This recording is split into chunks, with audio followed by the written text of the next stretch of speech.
Emmanuel Ducrot, à vous, on va passer à une enquête au dénouement absolument surprenant menée par les limiers de l'ANFR, l'Agence nationale des fréquences. Vous allez nous expliquer ce qu'est cette agence. Ça se passe donc, cette histoire, à Sarreguemines, en Moselle. On a tous les éléments pour une bonne histoire. L'histoire commence donc à la fin de l'été dernier et elle est racontée par le site de l'ANFR qui est une sorte de superviseur des fréquences radio TNT Télécom. Ces agents de l'ANFR s'assurent que tout se passe bien et que les ondes circulent correctement. Ils reçoivent une plainte d'un opérateur télécom. Son antenne relais de Sarreguemines en Moselle donc est visiblement victime d'un brouillage de ses signaux télécoms et Internet mobile, 2G, 3G, 4G, 5G, signaux GPS et Wi-Fi, tout ratatouille. Et c'est embêtant pour les 20 000 habitants de la ville. Pour les agents de la NFR, c'est signé un brouilleur d'ondes, un équipement interdit au public qui sévit dans les environs. Pour ça, on risque 6 mois de prison et 30 000 € d'amende. Ah oui, quand même. Alors, commence une enquête digne des experts Sarreguemines. Ah oui, alors les agents de l'ANFR sillonnent la ville à bord de leur véhicule laboratoire bardé de capteurs d'antennes pour détecter l'origine du signal perturbateur. Voilà, et comme les Ghostbusters, ils vont finir par trouver le fantôme et la surprise. Et oui, parce qu'ils tombent sur un appartement au mur tapissé d'aluminium, de couverture de survie. L'occupant des lieux, un homme, on n'a pas plus de détails, montre spontanément son brouilleur multibande, une énorme machine.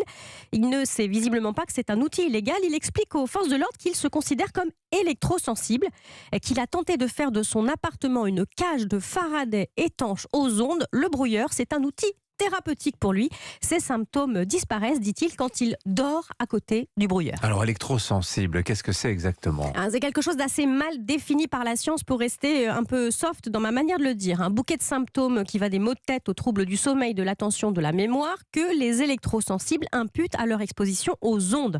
Pour l'ANSES, l'agence sanitaire française, les symptômes existent, mais aucune preuve expérimentale solide ne permet actuellement d'établir un lien de causalité entre l'exposition aux champs électromagnétiques et les symptômes décrits. C'est une fin de citation. Alors autour de l'électrosensibilité gravite tout un tas de profiteurs plus ou moins louches, de gourous plus ou moins bien intentionnés qui exploitent la détresse de ceux qui pensent en être victimes. Et vous allez voir, on n'est sans doute pas très très loin de ça ici. Oui, parce que l'histoire de notre électrosensible de Sarreguemines n'est pas terminée. Non, parce qu'il récidive. Il va falloir plusieurs interventions de la police, des agents de la NFR, la saisie de toute une collection de brouilleurs pour qu'il mette fin à son petit jeu. Il aura aussi fallu une condamnation symbolique en justice pour qu'il s'arrête. Et le plus beau pour la fin.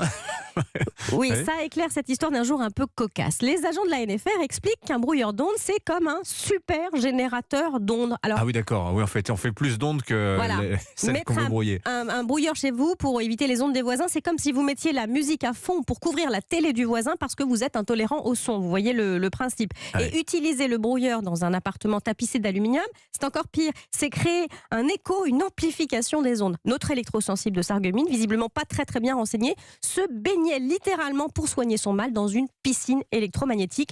Je vous laisse en tirer les conclusions qui s'imposent. Le pire, c'est qu'il allait mieux. En tout cas, c'est ce qu'il disait. Incroyable. Merci beaucoup. Emmanuel Ducrot du journal L'Opinion.